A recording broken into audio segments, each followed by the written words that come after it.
Hello everyone, this is Crystal from Hyson Global. Today I want to show you how we do quality check of our used clothes. Totally we will have 6 times quality check process. 4 times during production, 1 time before package, and the last one is randomly check after we finish the orders. During the production, please look at here.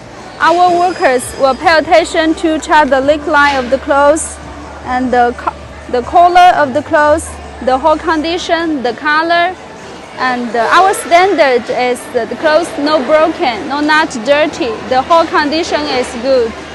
If there is any broken, we will not give it to our customers.